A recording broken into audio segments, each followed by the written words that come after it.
and the world. Good morning, good afternoon, or good evening, depending on what time you're watching this. I'm Chris Corrado here with another episode of Rock Hill Video. We're doing something a little bit different today. I know a lot of our viewers know this as a political show, but we've decided to do something different, and we brought on a UFC fighter, Claudia Gadelha. So how you doing? I'm doing amazing. Here at work right now, decided to kind of like do things different like that with you. This is new to me as well. But I'm here to get people to know me a little better, and maybe take something from my struggles in life. Absolutely. I follow you on Instagram. You're definitely very inspirational and hardworking. You really don't. I don't see a lot of pictures of you just chilling, always working. Always working. Yeah, I have like a crazy work ethic, right? Grew up very um, poor in a small town in the northeast of Brazil, so like I didn't have a lot of opportunities in life, and I had to make my opportunities, right? I had to work for my opportunities, so that carries on, right? Like that's how my life will be for the rest of my life. I just love working. I love seeing results. I love winning, and this is my addiction. I'm glad it's a positive addiction. It definitely is. Yeah, was doing some reading up on you, and I did see that your childhood was rough and you were quite rebellious. So I was just curious what was going on back then. Yeah, so I grew up in a very traditional family in the northeast of Brazil, right? In a town like close to like to the Amazon area. Okay. And when you talk about this area in Brazil, it's like have a lot of crime. It's very tough down there. People don't have a lot of opportunities in life to do like a lot of things. So my family kind of wanted me to follow the pattern of like, okay, I'm the youngest girl in the family, so I have two sisters, so we are three girls, and my parents wanted us to go and get married and have kids and just do that, that pattern that society kind of tells you to do, and society kind of tells you what's right. Like that comes from, religion, of course, but like it wasn't what I wanted to do in life, right? I was like, no, I wanna, like I was born with the free spirit, and I wanted to do different things in life. I liked to go outside and play and run, and I always enjoyed the sports. And on that time where I'm from, for a girl being like for a girl to be in the sports, it was not cool. It was a bad thing, right? And I never accepted that. I was like, no, I love sports. I want to do this. So that was kind of like the reason for me being rebellious and for not having a good relationship with my parents, because I wanted to do things that they didn't think it was right for a girl. So I started training jiu-jitsu at 13, 14 years old, very young. Um, Not that young, but like for a girl where I'm from, it was like young. I fell in love with jiu-jitsu, wanted to become a jiu-jitsu competitor. My family didn't want to. They thought I was crazy and I was doing the wrong things and making the wrong decisions. And I was like, all right, so I feel like this is my opportunity in life to do something in my life. So by the time I was 15 years old, I left my parents' home and I lived in the gym. From 15 to 18 years old, I lived in the gym, cleaning the gym to be able to sleep there and train every day. And then when I was 18 years old, I went and took my first MMA fight. And that's how my career started. At 18, I was already like training and fighting for money, and it was my life in a very young age. I got to the UFC in the age of 24, so like a lot of struggles to get there. But it was definitely worth it. It's definitely what made me the athlete I've been my entire life and the woman I am today. Okay. And is so that's what when it comes to Brazilian Jiu-Jitsu, that's would you say is that that's your specialty when it comes to your training, right? Yeah, so I became a Brazilian Jiu-Jitsu black belt in the age of 21. I was the youngest black belt in the Novo União history. Novo União, it's the team that brought guys like Jose Aldo, Renan Barão, like a lot of MMA stars. I competed a lot from like 14 to 18 years old. I competed a lot in jiu-jitsu, and then I started MMA. I started to slow down in jiu-jitsu, but competed until I was like 22. I won 7 nationals in Brazil, 3 worlds, and like 13 state championships in Brazil, and then kind of went and fought MMA at 18 for money. But then I saw opportunity to build a career from there. Okay. And what else would you say is other than say groundwork and jujitsu? What else have you studied as far as martial arts go? Anything else specific? So in order to fight MMA, you have to know like a lot of different types of martial arts, right? So I started in jiu-jitsu, but then I went and learned boxing and then wrestling, kickboxing, Muay Thai. You have to learn about every single aspect of the game. If you only know one style of martial arts, like there's no way you can step into the octagon. You have to be well rounded, especially today days that everybody's so well rounded. You have to understand every single aspect of the game. So only jiu-jitsu, it's not enough. Of course, yeah. If you're not on the ground, I'm sure between all the punches and kicks, you had to figure out how to defend against that, and of course, throw punches and kicks as well properly.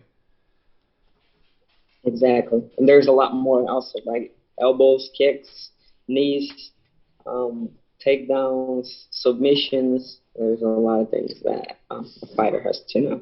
Absolutely. Just from watching you fight and others fight, there's very little that's illegal. Yeah, very little that's illegal, but there's rules, Of right? course. There is rules, and thank God there is rules. Um, and every I feel like the time passes and we kind of like tightening the rules. We're tightening the rules a little more, and you're safe in there. And there's the referee in the octagon with you. So it's a safe sport, I would say. Of course. What could you say are some of your most memorable times, whether you were training for the fight, being in the fight itself, or after? I would say like the struggles in Brazil, because like say I'm talking about I started MMA when women was not in the UFC, right? So being a pioneer in the sport and kind of like um, starting to do things that girls were not doing in the middle of a bunch of guys, right? Like male dominant sport that MMA is. It was even more 10 years ago. So being like the only girl on the mat, um, one of them, maybe me and just another girl on the mat for so many years, was like very, very challenging to kind of like make it through. And also like living in the favelas in Rio de Janeiro, I don't know if you're familiar with favelas, but like the rough areas in Rio de Janeiro, I spent a lot of time there to be able to train in Nova União, which is the team where Jose Aldo is from. Um, it was very challenging.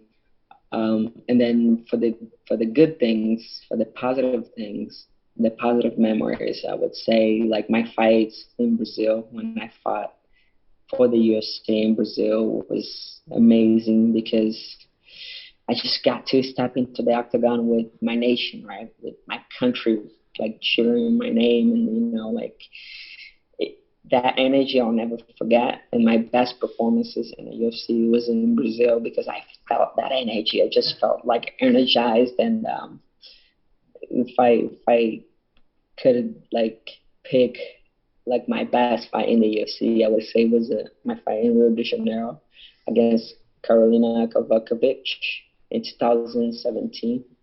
I was just like there with my family, my friends, and I was like, nobody can beat me today. And I was just like, this is my home, you know. So great memories. Okay. And I see that you're only in your early 30s. You got, I believe, 18 wins as a professional. Why retire? Funny, a lot of people ask me that, right? Why retire, at a very young age? I still got it. I could go more, Oh yeah. but I think about like a car, right? If you take your brand new car and drive miles and miles for like 5 years, your car will kind of like get worn down, right? In like 5 years because you drove it a lot. Okay. And I feel like that's what I did to my body, like because we didn't know what we were doing back in the day when it comes to training. I did a lot of mistakes. I trained in the like worst way I could train to get ready for my fights that I just beat my body, right? And like my body hurts everywhere. Mm. Not an excuse. I can still fight, go and fight like that. But I also had a really bad concussion last year that made me rethink things. Like Okay. that injury made me go back home and think, why I do this? Why, like how much more am I going to do this for? It made me sit back with my injury and kind of realize what was going to be for me after fighting, right? Like having to restart a career, having to like rethink things, having to, come in somewhere else as a beginner, right? It's challenging because I'm a pioneer in the sport. I've been fighting for so long. I stepped into a academy, a gym, and in a fight, everybody knows me. Everybody knows what I've done for the sport. But then now it's a new career. It's a new me. Everything is new. I don't know. I don't know where I'm going. Like it's just like I'm in the bottom of the mountain again, right? But like I didn't want to wait too long to do that transition either because I'm ready for the next stage of my life. And I take fighting the way I see fighting, in my opinion, fighting is not a career. Fighting is an opportunity. So fighting was my opportunity to get out of that little town in Artista of Brazil where I had no opportunities to be here where I am today. Fighting put me here where I am today, and I'm pretty sure that with my work ethic, even with my mentality, I'm gonna go way farther than where I am today because that's what I strive for. So that's it for me. I learned, I made mistakes, I did good things, I did bad things, and all that experience, I it carries on with me for the rest of my life. And with my position in the UFC now, I can help so many people to make better decisions, and can talk to fighters and maybe, make them think about something that they never thought before because I've been through all, right? Um, so I feel like this position was the best fit for me to retire from MMA and kind of use my experience to keep helping the sport grow and also be involved with the sport because I love MMA. I love sports, and yeah, that's it for me. Okay. Well, I definitely feel, with your work ethic, you're gonna crush it. I see that you're currently listed as the UFC Athletic Development Director. Is that right? Yes, that's correct. Okay. Is there anything else you wanted to share about that position, or? Yeah. So I currently work here in the UFC Performance Institute, and me and Forrest Griffin, we are the two fighters that retired from fighting and have a role here in the UFC. Um, we kind of like help the UFC Performance Institute understand the fighting better so they can help fighters better, right? And also we help fighters to make good decisions when comes to their career, right? We experienced life in every single aspect of the game, so we get together with fighters to help them to manage their career. And the UFC Performance Institute, it's massive elite level science based academy that it's here free of charge for every UFC fighter. So every fighter that steps into this door, they have a bunch of services that we offer that they can use to perform better. You know, we have performance science, we have S&C, strengthening and conditioning, we have physical therapists, we have massage therapists, we have like a whole um, like we have a bunch of testing they can get done here and in the house to see how their body are doing right now when it comes to burning fat or burning calories, when like how is their strength compared to the rest of the division. You know, like we measure all those things here, and they can go back home to their coaches with like an idea of what they need to do to get better, right? So when they step in the UFC Performance Institute, me and Forrest kind of like walk them through what they have here, what we offer, and they kind of like shop around and see what they need to do now to, you know, to perform better. Um, and they like we help them to make those decisions based in our experiences. So it's like we are like a lot 101 with fighters every day and helping them with like everything we can. Okay. Yeah, I was gonna say, like I said, you're very inspirational, and you definitely give a lot of advice to help people and to be better fighters and be better people. Um, any other advice you want to share for upcoming fighters or anyone getting into the sports? Yeah, so I feel like the work we do here in the UFC Performance Institute kind of carries on to every fighter, right? Because like UFC fighters come here and they use our services, and then they'll go back to the gym, and they kind of like teach younger fighters kind of like what to do because they learned here or they experienced here or somewhere. So like what we do carries on, and I feel like it's the future of MMA, you know, like having more like science based data to kind of understand performance better. And that's what we're trying to do. So I don't talk about this on my Instagram at all because I feel like I'm still in a big transition in life from like being a fighter to, you know, working on that role in the UFC. But I want to talk more about this to help more fighters. But like my mission in life is to leave the place a better place. Sorry, my mission in life is to leave the world a better place than what I found, and I try to do that every day by inspiring people that has no aspirations in life, that you know are not sure what to do to kind of like thrive and do better, because you know life is so short and it's such a cool trip that I feel like everybody should take advantage of. People that are just like wasting their times doing nothing, wasting their talents doing nothing, are really like just wasting the time. And I feel like it's very frustrating to live a life that it's not cool. Okay. So I'm always trying to inspire people to do and to go out there and do the best they can, the best out of their ability to be better and to do better things in life. And this is like my main goal in life, and now I got put in a place where I can help fighters be better also, which I'm gonna be talking about more in my Instagram later when I'm more settled in this position.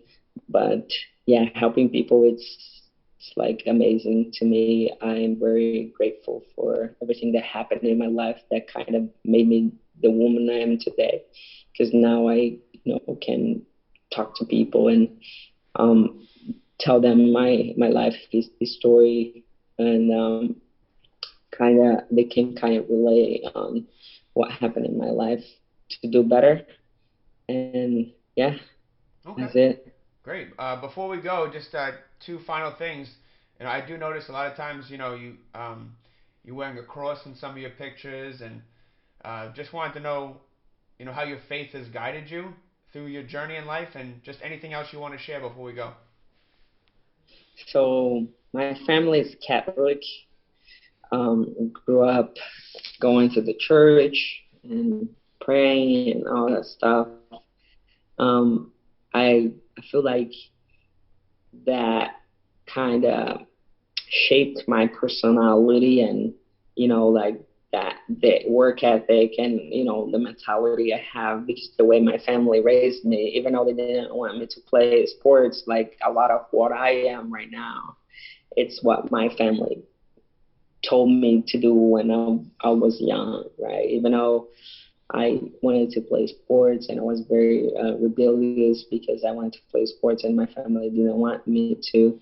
My family did a lot of great things to me as well, and I'm very thankful for that. One of the first things I did when I felt like I got in a good position in life was to go back home and talk to my parents and, you know, say sorry and kind of like talk to them about like what I needed to do to be where it was and kind of like show that they were kind of wrong because I wanted to do something with fighting and it's okay for a girl to play sports.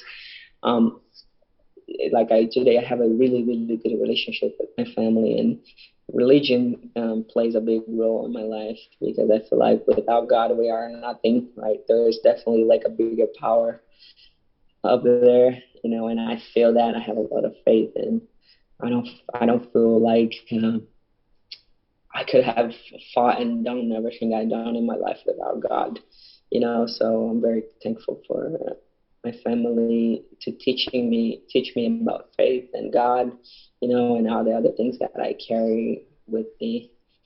So yeah, I do wear a cross here, and that's the way I'm feeling my family and God close to me. Okay. Well, like I said, if you ever come to the East Coast, I live just outside of Charlotte in Rock Hill, South Carolina. So if you ever come here, you're welcome to come to our. You could be our guest of honor at the Catholic Church around here. Thank you. Yeah, Thank you so absolutely. much. Thank you for repping us. Thank you. Is there anything else you wanted to share before we go? I think that's it. Just hoping to, wake up every day and inspire people more to do like great things in life. And, um, trying to inspire people to have faith and to trust in God that, that's what life it's about, all the positivity that comes out of our lives. It's us. It comes to us by us doing positive and good things. So I just hope people get something out of this. And yeah, thank you for having me.